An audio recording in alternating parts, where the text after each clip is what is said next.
How many times have you thought there has to be a better way?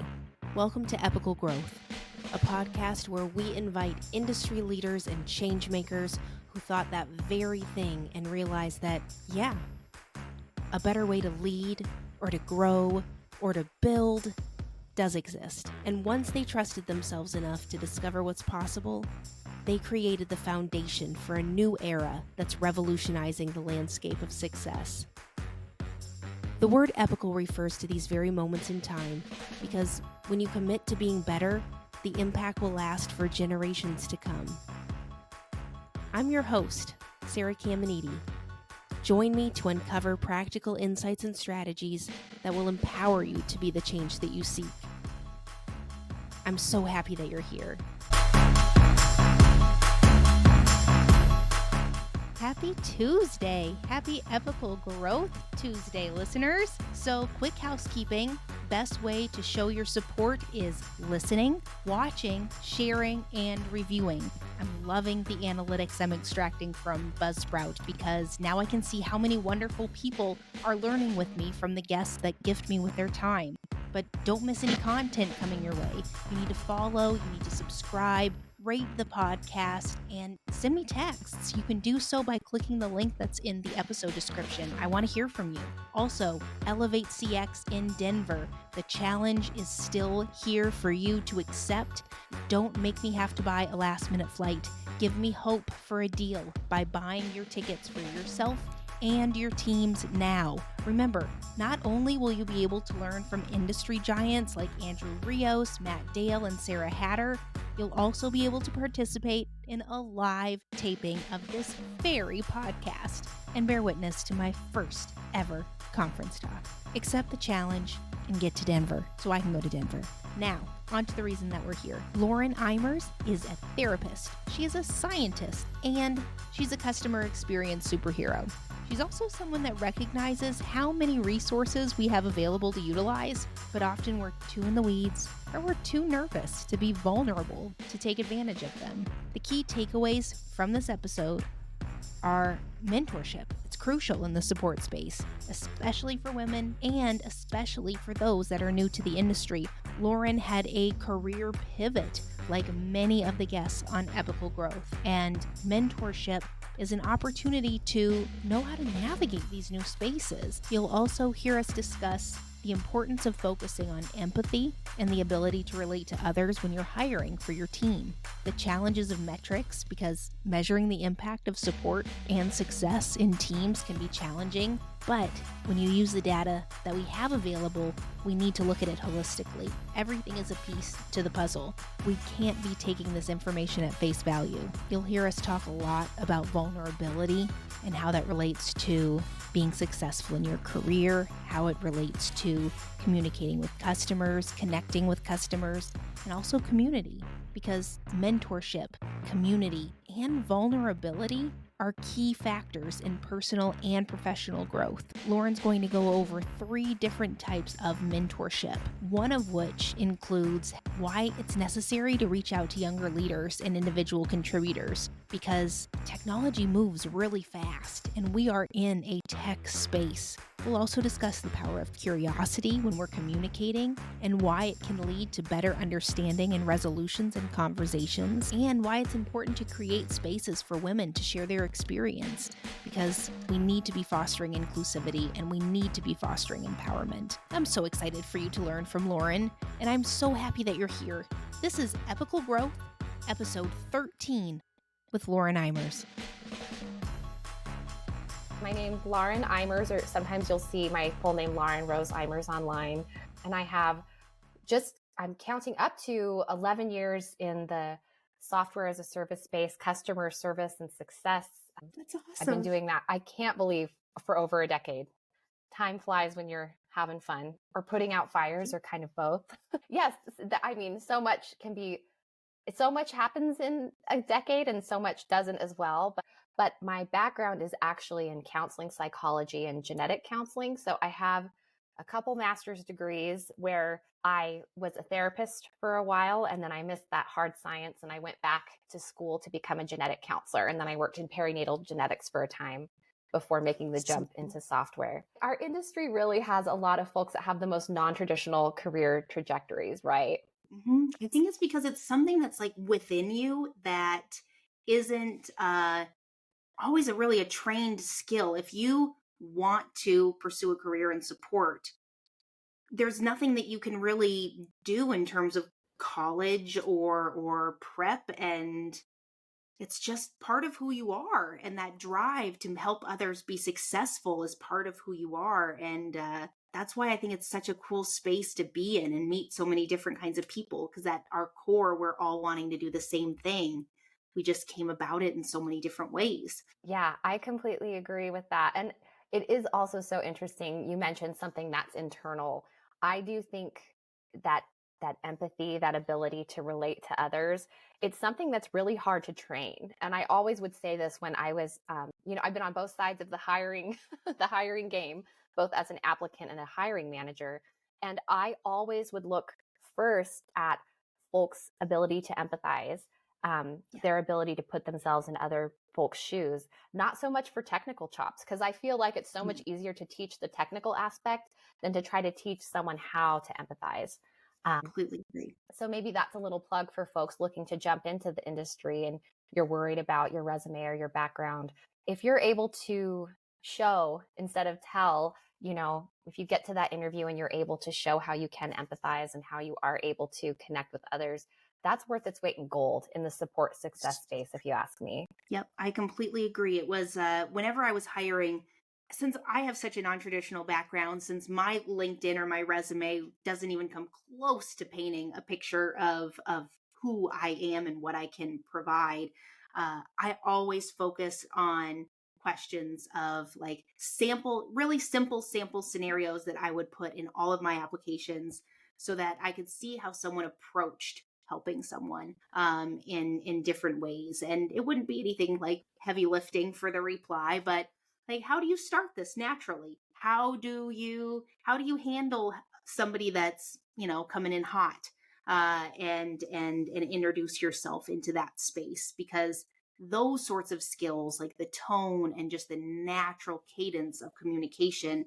is such an important piece of the puzzle, but it's such a hard thing to really match to what you're trying to do as the support leader, if they don't have it already. Oh, absolutely agree with that as well. Yeah, it's such a it's the X factor, right? It's something that you can't necessarily quantify, and I think that's also a reason why caring professions aren't compensated as well, because it's hard to have these KPIs like, well, how well did you connect with this customer? How well did you connect with the person that was so mad? I mean, if they didn't, abandon your product, great. But how do we measure? It's something that's been so difficult historically to measure. And I think that's also why historically caring professions as a whole, I mean, even as like a mental health counselor, we're not compensated for taking care of emotional health like a practitioner is taking care of physical health. And it's, again, I think the anecdotal evidence is so much easier to support that, but it's also difficult when you're heading to your C-suite or your leadership team and saying like, this is why our support team needs to be paid this much, or our success team needs to be paid this much. But anyway, oh man, we're getting into the weeds. I was here to talk about mentorship today. I love it. No, Lauren, that's such an important thing that you brought up, because it's, especially in the tech space, when you're entering companies where often the founders are developers or the founders are very technical people themselves, they're product or project based. Like everything has a start and a finish, and you are able to follow them on that path, understand, have that visibility into how they are spending their time. And then you're also able to rate the result of that time spent. And when you're in support, it's a much more subjective thing. That's why the metrics are so gross, because you're asking for someone to rate a conversation at a very emotional, heightened state, usually, because there is an emotional aspect to having to stop what you're doing, be vulnerable to any degree, to ask for help, and not know when you're going to get it back and what you're going to get back. And you can't really score that on a 1 to 10 or a smiley face or whatever it is that the product is asking you to do. Yeah, it is so difficult. And, I like to think, again, when you think of a company holistically, you have the product team and the marketing team, and then the success and support teams, or sometimes they're kind of rolled into one. Support and success is so downstream from, that initiation of the product being built and then marketed and released. And sometimes, we're dealing with things that are up thread or upstream issues to be solved. Like, sometimes users stumble across a bug that needs product to work on it, or sometimes, the UX just isn't, really gelling with some users, but we're the ones receiving that. So sometimes we really are, again, in that downstream flow, we're the ones getting a lot of the feedback that, it really would have been great if they could talk to the product team first, but we're not only the voice of the customer in that situation, but we're also kind of that space holder for all of the feature requests, the complaints, the sticking points, or just where we can educate better. And so sometimes it is also difficult when, again, your leadership team is saying, I want to see, how these results, like, how are we preventing churn? It's like, well, this is a whole company kind of thing we all need to be involved in. And we're just one piece of this beautiful flow of the river for folks to, stay with our product and not abandon us. But yeah, it is such a vulnerable, I love the word vulnerable, you using that, because having to reach out and ask for help, implicit in that, I think folks could feel a little shame, right? Like, no one wants to feel dumb. Like, no one wants to feel like they need help with something they should know how to use. And so, yes, I think anger is a great facade for maybe that little bit of feeling ashamed, having to reach out and ask for help. So I think that's why we see a lot of angry folks when in reality, they just don't want to be vulnerable. It's much easier to put up that shell of anger and be mad at a faceless customer support agent who is trying to walk them through something, just trying to help them get through their day. But yeah, it's such an interesting way to view it when you look at it through, the lens of vulnerability. That's something that customer support folks have. I've noticed we've been louder about the impact of putting ourselves in their shoes, like truly taking ourselves and our position within the company out of the conversation, out of the equation. And okay, I have this person. This person was trying to do this. They stopped. They could no longer continue independently. That prevented them from giving the report that they needed to give at this certain time, or that prevented them from taking their lunch because they need to wait and see what happens. Like, we have absolutely no idea what is going on the other end of this. And it's our job to create a space where we immediately eliminate that guilt and that shame for needing to ask a question, because truly it's on us to make it so that you don't reach this point, and just let them know that you've got somebody on your team. And with the other departments having such a hand in how things are created and presented and packaged, that's why it's so important to have support and success in at the very beginning of all of those different stages. Because if you want support to be able to give you information about how they're reducing churn, we cannot do anything to reduce churn at the end of the frustration journey. We can reduce churn by saying, yes, here is this data that we've extracted, and it's telling us that in the UI there's this area that no one can find on, at the first try. And so why don't we change that and have a conversation and be included with questions and asked to proofread things to make sure that it sounds like something the customer would be able to understand. And we are the source of everything for what the customer is giving us back for feedback. And it's just we need to be up in that process. Yeah. And maybe it be more of an ecosystem instead of a river. Like, okay, product is totally upstream, and then marketing, and then support or success. But What if we're all in the same little terrarium and all of us are feeding into each other in that symbiotic feedback loop? Ooh, I like that. We're a great little terrarium of a company where we can all help. Yeah. Well, and I think honestly, I think this is a great segue too for folks who are looking to get into the support success space. And these are the things that I would have never known. When I first entered into this, I literally thought my whole job was to just log in, answer technical questions, and log out, and realizing that, the ripple effects that you have in support are just so much more. And I think if I had had a mentor, especially at the very beginning of me entering into the SaaS world, it would have definitely helped with a lot of growing pains. I don't know about you, but I think a lot of my learning was just trial and error, because it really was a reactive reasoning. Like I feel like you can be on the defense or the offense. And we were making defensive moves, like, quick, we need to bring in more people to just answer these emails. Like, we didn't realize so many people needed help. And I do think, had I had someone to help me kind of understand the path and just the ripple effects that I have in support and success, or I had in that role, would have really helped me, instead of, learning by jumping into the fire myself and then getting burned and coming back out. That's such, like, there's so many layers to what you just shared, because on the surface level, there's the expectation, the reality of what your day is going to look like. And then there's also the layer of, you are in the weeds usually, so much that you cannot breathe. And so even thinking about looking for community, even thinking about voicing something somewhere to someone, that's not even just part of it. Because you're right, you don't just log in and answer technical questions.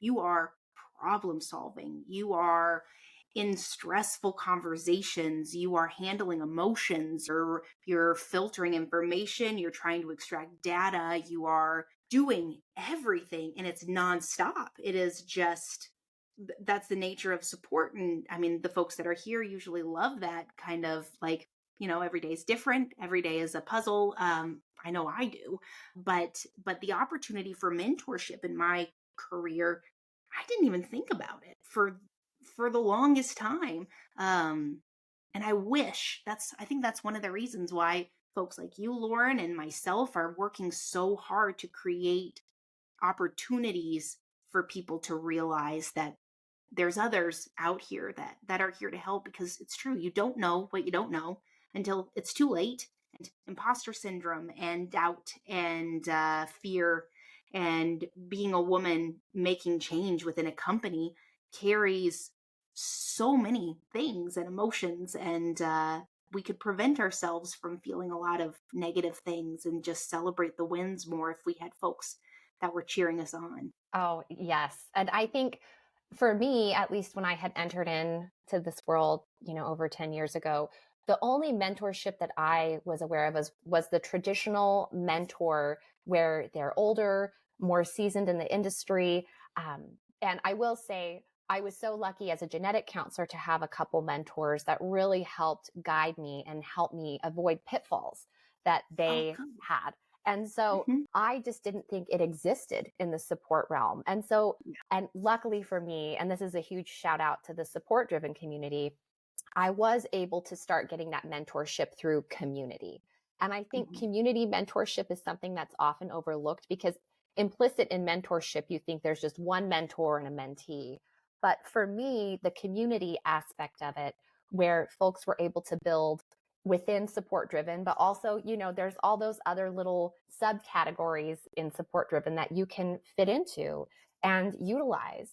So if you are a leader, you have leadership channel to go into. If you are a woman, you go to the women's channel for, problems that need to be worked with that community. And so I think, especially if you're just starting, being able to find a community that you can lean on, I think that's a really rich and generative space for you to get that mentorship without having to meet once a week with a mentor that's been in the business 20 years longer than you and, is doing exactly what you are in the space. I think that being able to think about it in a little different way opens up so many other doors and makes it so much less difficult to get over that hurdle. Because I know for me, I wasn't able to find a mentor in the support space until I had been in support, I think, for 5 or 6 years. I don't know about you if you had the same experience. I've never had like an actual, like legit mentor throughout my career. I kept my head down for a long time and helped people when I could. But I mean, one of the things I know that I do need to work on is asking for help myself. It's only been recently that I've really let myself be vulnerable in those situations and then learn and just open myself up to it. But the first step is you have to be okay with sharing a piece of yourself that is connected to pride and is connected to your self-worth and is connected to your career. And it's even if it's something as simple as, this is happening, I don't know why, there's that vulnerability. But the cool thing is once you do it a couple of times, you realize that you have been a crazy person for not doing it sooner. And this is the space of all spaces to really lean in, because everybody is here to help you. And it's been transformative, truly, to meet the people that I have met and be connected in ways that I never thought was possible. Oh, I love that. But again, that vulnerability piece coming again, this might be the golden thread that's going to stitch this I whole think so. episode together. But I do think the vulnerability piece of being able to ask for help. And I think, especially as a novice, I never had a problem being like, hey, I don't know this, help.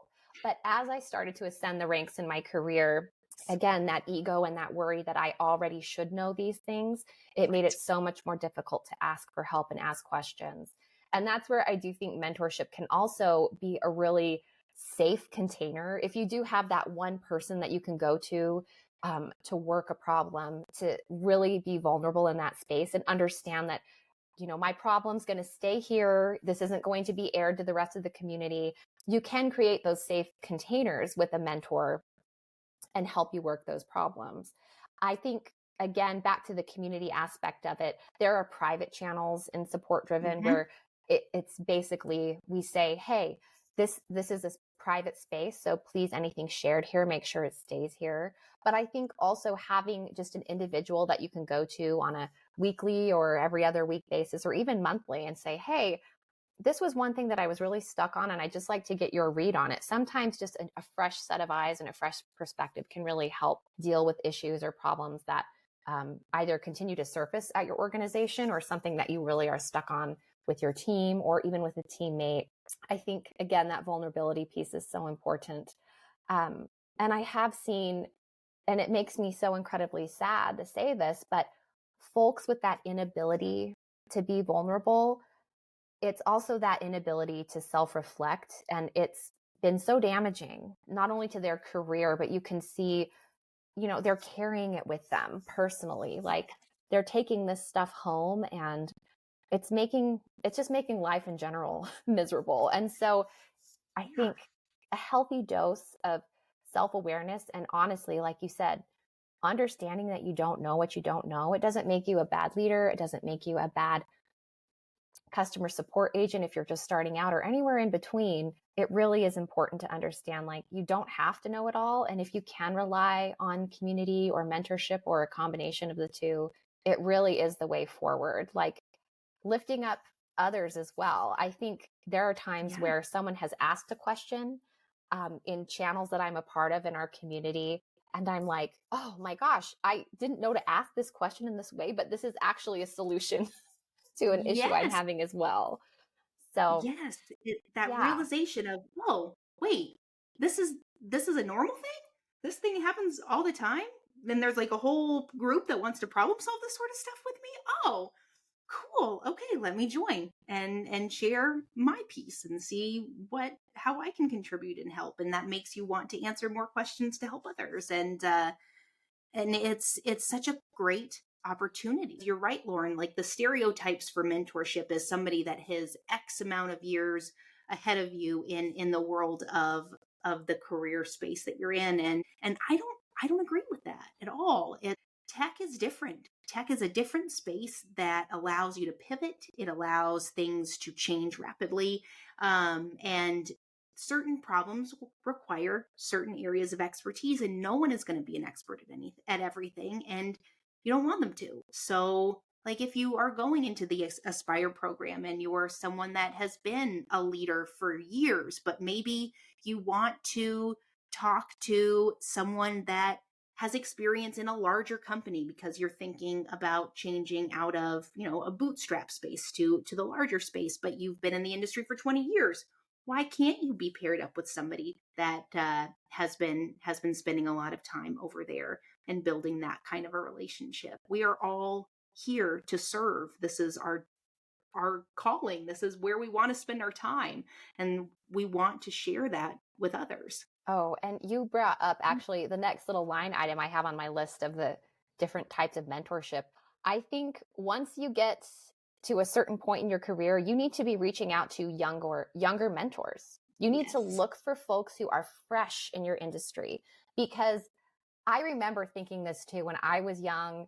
There is a privilege that comes with that. And that's, you really have your finger on the pulse of things that are going on that sadly, like once you reach a certain age, you just really, it's not a part of your lived experience. And so I think and I don't want to be ageist. I'm just saying once you're in an industry for a certain amount of time, you need to be reaching out to the fresher, newer voices as a mentor as well. And I think, again, they can be symbiotic. It can be a mutually beneficial relationship.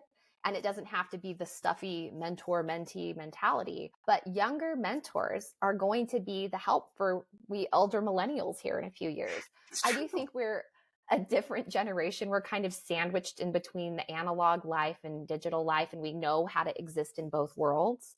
But, yes, we do. We have a generation coming up that has been raised completely in the digital space, and we don't understand how it is to exist in that way.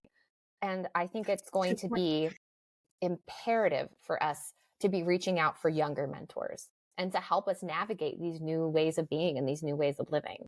So yeah, I love that you brought that up. Did you see my notes? Did you know what we were going to talk about? Just feeling it's the vibe.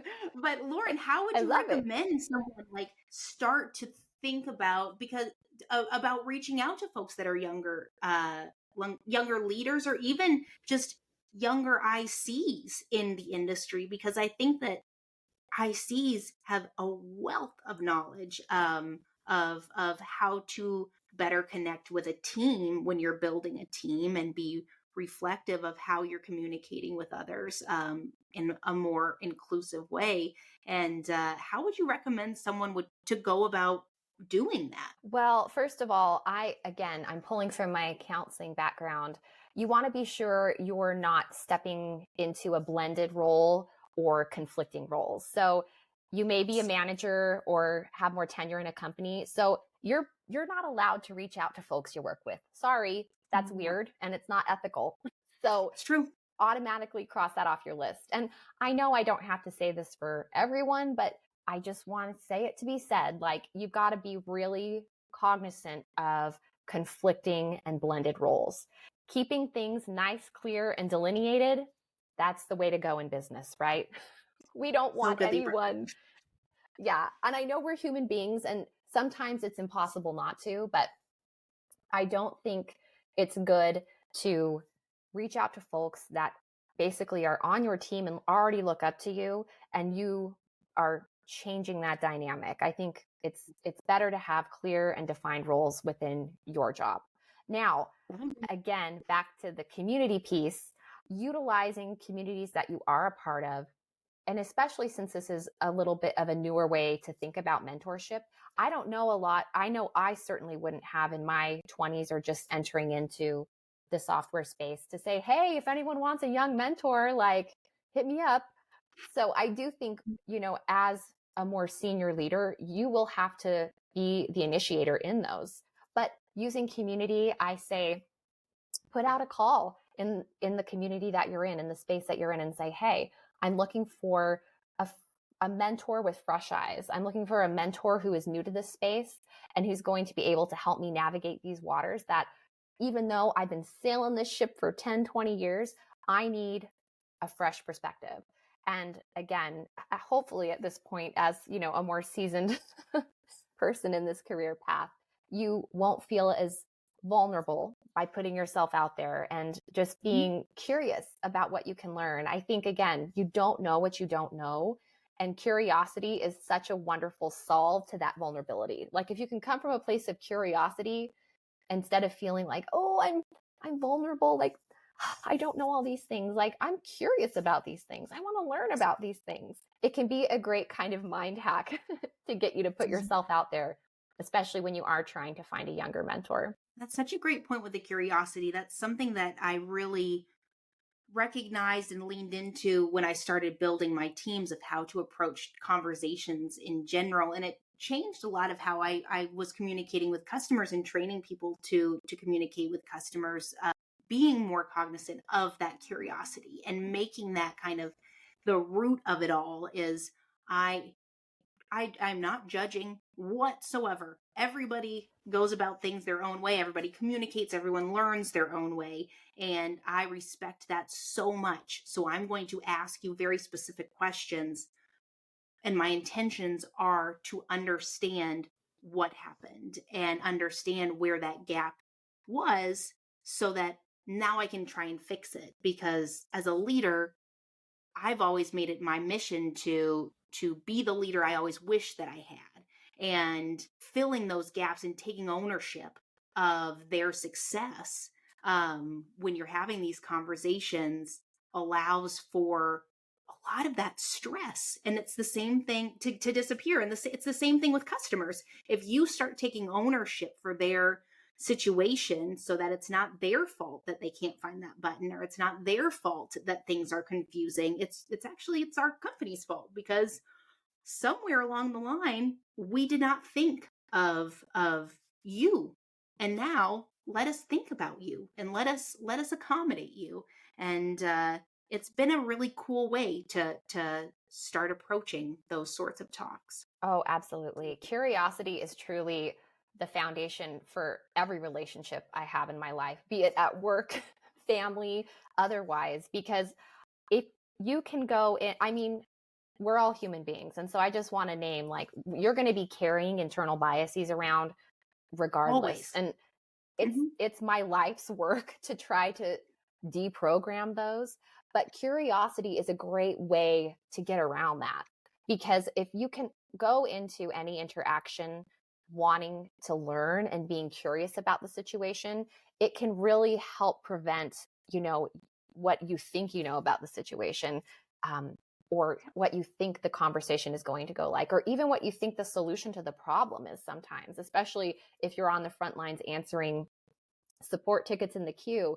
That curiosity can just pay back tenfold. Sometimes conversations go a completely different direction. Sometimes conflicts can be completely resolved if you just are a little curious about what's happening on both sides of the street. I mean, it really is such an amazing tool, just for human interaction, not just as a leader, not just in the support space, but I highly, highly recommend approaching anything with a little curiosity, especially when you're feeling triggered or on the defensive.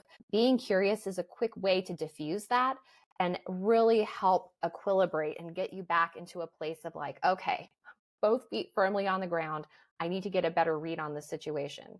And I don't know about you, but I know sometimes you open up a ticket in the queue and it's all caps, exclamation points. Like, it's hard not to get into the defensive mode. But if you can be curious about, like, okay, all caps, I'm curious about what, yeah, let's figure this out.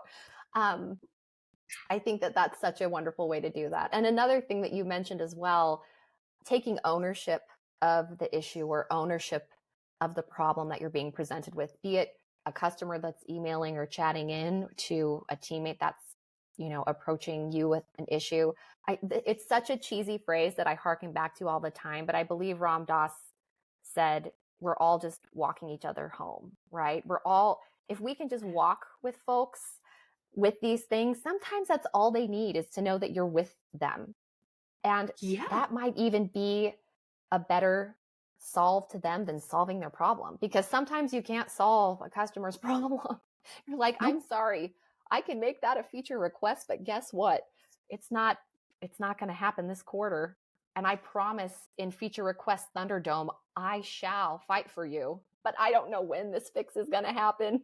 So sometimes you just walking with that person is enough. And I had many, many interactions with folks. I was like, oh my gosh, this is the end. Like, they are going to abandon this product, who stuck around 5 years later, 7 years later, just knowing that they had someone walking with them and that this was a pain point, and we were there to hold space and listen to them. That was really all they needed. So it's just such an interesting, it's such an interesting way of approaching things. It is the gateway to a different level of interaction and community, and like within your company, with your customer, the community that you build with your customer. And it has made me realize, as I've gotten older, and especially since I've spent a lot of time QAing tickets and trying to understand the data that is in every interaction, what opportunities there are to be a differentiator. And so much of it is in how we handle those hard conversations. It's how you listen, and it's how you diffuse, and how you acknowledge their feelings and make them feel heard. And you're right. Most conversations that escalate are not going to be resolved because policies exist, rules and boundaries exist. We don't know what the other person is going through to get into that headspace and need this. But we do know that as humans, if I was on their side and I was super angry about something, I would love it if someone just was like, whoa, hold up a sec. Let's just take a pause. I get it. I would be so frustrated too. But you know what? I've taken this, I shared it, we tracked it, and the next time something comes up, use my name in the email to make sure that you get to me, because I would love to continue helping you on this journey. Or, you know what? I can feel how frustrated you are, and I do not want you to continue your day thinking about this. Let me refund your last month's subscription. And I mean, sometimes that's $3, but that gesture of, oh, you're not going to fight me on this? Like, you're not going to turn this into a huge deal, is the way that you can connect on a deeper level, and the way you can get people, like you said, to stick around those 5-10 years later, because you created a safe space for someone to be vulnerable, or to ask questions, or really just to be successful. And they know you've got their back. And at the end of the day, with so many products doing the same thing, your opportunity as a support professional is to prove that they can't get this elsewhere. And why wouldn't you want to do that? Yeah. Well, and I just think too, and again, it's so hard to get a KPI on this, but I do think people like supporting nice people. And if you do have all of these products that look very similar, do the same job, right? Like, what's the problem this product is going to solve? So what's going to be the thing that keeps a person around is, honestly, I want to support a company that I know where the people are nice and they know I'm a person too. And I really do think, back to the community piece, I really think that's our future. That's how basically we're all going to save the world, is through community and through leaning on each other and supporting each other. Because when we do that, that's when things move forward. That's when the needle moves for innovation and for repair in a lot of ways, right? And so a company that I know are a bunch of like okay folks, like I would much rather support okay folks than a bot that gave me the same answers over and over and over again, or just infuriated me and I had to go through an AI answer tree to just speak to a gosh darn live agent. And I'm probably aging myself, because I know there's a whole subset of the population that's like, please don't let me talk to a person. I just want to figure this out on my own. But let's self-service. I mean, that's an option too. right. I do. I think that should exist, but I do within your proactive support options, right? Like there's going to be folks that just want to go to the help site and figure their stuff out and get on with their lives. But I think that being able to connect when someone is reaching out is just so imperative. And yeah, I want to support nice folks. Yes, I don't know I about want to you. support nice folks. I want to support a company that their actions speak louder than their words. Because as I'm sure you've seen, loud people, loud companies usually are not doing anything that they're saying that they're doing. It's the quiet people that are making that change. It's the quiet companies that are using that time to really connect. And when I say loud, I don't mean like don't say your truth on social media in any capacity, but mean what you say. Put value in what you say, and thought and intention in what you say, and prove what you say, and then be loud. But being loud for the sake of being loud, I mean, that's just noise. So I don't really have time for that. And it's noisy out there right now. I don't know about you, but there's a lot of noise. So much noise, and it's discouraging because there are good places out there, and you want to lift them up and empower them. And I think that's one of the cool things about community too. That's one of the reasons why this journey for this podcast happened. It's because I realized the loudness that was out there was not about good people. It was not lifting up these people that I've had this pleasure of getting to know within our community. It's folks like you, Lauren, and what you do for the senior leadership team, for those calls that you put together, and the way that you respond so thoughtfully to people when they ask questions and support. Your intentions are so pure and good, and it comes out in everything that you say. And so why wouldn't I want to create a space for folks like you to be celebrated? And I hope that that the loudness kind of shifts, and it's a good loud now. Oh my gosh. Well, first of all, thank you. You literally made my springtime. You're so kind. But I do think you bring up the most amazing point about noise but also like where our attention goes, because our attention is becoming a commodity, right? Like, and it's also a non-renewable resource. Like we only have so much bandwidth in a day. We only have so much time in a day. And it's so important to spend that time well and wisely. And I think back to the coaching piece. I'm sorry I keep going back to coaching, but I think I love it. It's all having someone empower you, because again, I'm a recovering perfectionist. But learning to say no to things was something it took many years in my career, and understanding that saying no allows for a bigger and better yes. And I had so many, not even no's, but just kind of sort of maybes occupying my bandwidth and my time, that it didn't allow for those hell yeses to come rushing in. And I think very much like this podcast. I know, right? Like, okay, ship it, the episode's over. But I see that too with you. This podcast, again, is, I think, the genesis of you having space to say yes to it, right? You didn't have this space before. And so I'm so excited to see where this goes. And the final piece for mentorship I was going to mention is the aspirational mentor. And I mean, especially as a woman in this space, I am looking for someone who is able to balance parenthood and their career, and these wonderful communities they're cultivating. Heck, even a hobby or two. I think that might be a little too aspirational now, but sometimes just looking for folks that have walked the path to know that it's even possible. I mean, they don't even have to know my name, but I want to know who they are.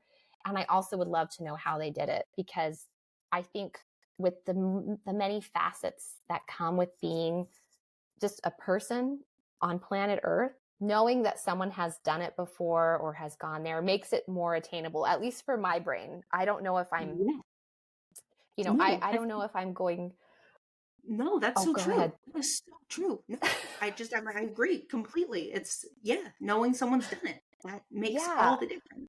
It does. And I think, again, being able to focus our time in a way, focus our attention in the directions we want to go, I think that's the key. But I also need to be able to see someone who has done that, right? Because a lot of us who have been in this industry longer than others, we're now starting to see a lot of the structures that we thought would hold not support folks, not support companies. We've seen a lot of bankruptcies. We've seen a lot of layoffs, especially in this last year.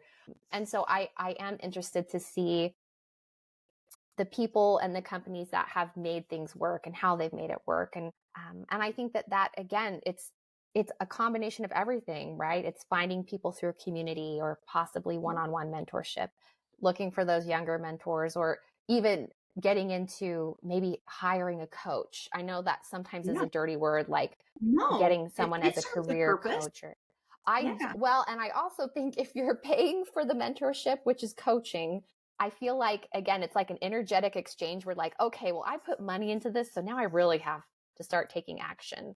Where if it's a mentor, like a volunteer basis, it's like, well, if I don't go out on the limb, or if I don't take, a little risk on myself, it's not everything. But once you start paying for a service, it's like, oh, well, I'm going to put my money where my mouth is.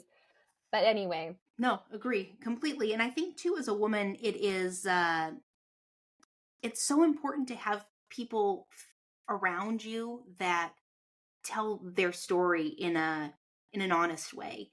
Someone that has lived it or has experienced it, we need to see that in a realistic way. So if you're a woman and you are realizing like, why does this feel like it's like so much harder than it feels for my counterparts, then you can come to a space that you're allowed to say, this feels hard and I don't know why. And the others around you will reply with, yeah, it is hard. It is hard. You're allowed to admit that it's hard. You're allowed to acknowledge that you are a woman and things are different for you. You're allowed to acknowledge the stuff that you have to think about that men do not have to think about whenever you enter into a conversation. That's not going to change. But what will change is now you have people in your corner that are going to remind you of your worth and your value and your strengths and your skills, so that when you do enter those spaces, you do so confidently and you don't let yourself doubt yourself. That, I think, is how that aspirational mentorship is just a really cool opportunity. Oh, I would agree as well. And I would just add, is especially, since we both are women in this space, I think kind of having community there to reflect back is also a great way to check our privilege. Like, that's something that, again, I'm still learning and still living this path where, wow, I am so privileged in so many ways too. I mean, us being able to hop on remotely and have this podcast, like the privilege, like I love that for us, but also like we need to name that. And it wasn't something that was even back to the, you don't know what you don't know. Having a community to help reflect that back to you, not only can validate a lot of things you're going through, but also help you understand the immense privilege in a lot of the spaces that you occupy, which is all part of it, right? It's like the whole package. And it all ties back to customer support, because every customer is different and you have to be able to acknowledge it. And to leadership, you have to acknowledge that your team is coming from very different places and you have to be reminding yourself of that at all times. Yes. Well, we covered it all. I think, next time we're just going to work on the really heavy topics. How about that? I like that. And I will hit record a lot earlier.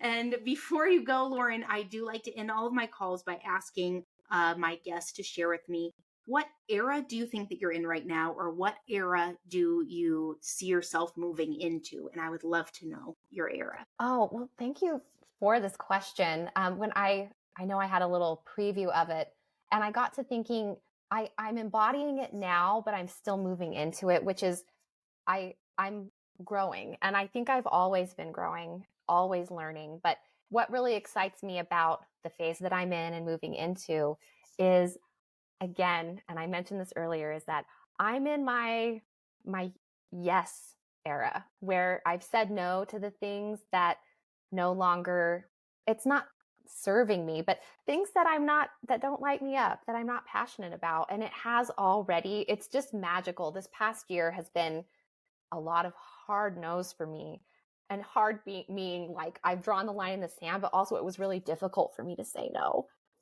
Good for you. But I've said no to the things that really were no longer serving me. And it's just been magical how so many things have presented themselves to me that I've been able to say, oh, yes, absolutely to. So I'm in my yes era. I love this era. I cannot wait to see the things that you say yes to and the opportunities that present themselves to you, because you definitely deserve it. And folks are lucky to have you around. So I'm just really excited for you. Well, thank you so much. This has been such a lovely way to spend my time. Listeners, please go out and find yourself a mentor. I wish so much that when I was starting out in the SaaS industry, when I was starting out in my leadership journey, that I understood what I had in front of me, and that was the opportunities for mentorship within this community. Let me tell you, these past 6 months, I have met so many wonderful people who are eager to help others be successful. And if we don't take advantage of this, then we're not allowing ourselves to really reach our full potential. We need folks like you, listeners, to join this community so we can learn from you and we can share what we've learned along the way. I am so happy that we got to learn from Lauren today. Thank you so much, listeners, for spending this time with us and for being open to change. We can't wait around to see change happen. When you feel it in yourself that a better way exists, you owe it to yourself and those around you to try, because great things happen when you do. Thank you so much to Buzzsprout. Thank you so much to my community, Elevate CX. If you have not purchased your ticket for Denver, that's September 26th and 27th for the Elevate CX conference, please do so. You'll see the link at the very top of the episode description. Also, if you're over in the UK or Europe, make sure that you are purchasing your tickets for the Elevate CX event in London on November 8th. I will 100% be there. No challenge necessary. That one is going to sell out. It's a one-day event. Hurry up and get your tickets. Listeners, remember that small things ignite change, and you're capable of so much more than you realize. Thank you again for spending time with me, and thank you so much to Lauren Eimers for sharing everything that you have learned and for pushing us to go out there and be mentors and find a mentor, because we will be better for it. This is Sarah Caminiti. You're listening to Epical Growth. I'm so happy that you're here, and I will see you again on Tuesday when we release our next episode.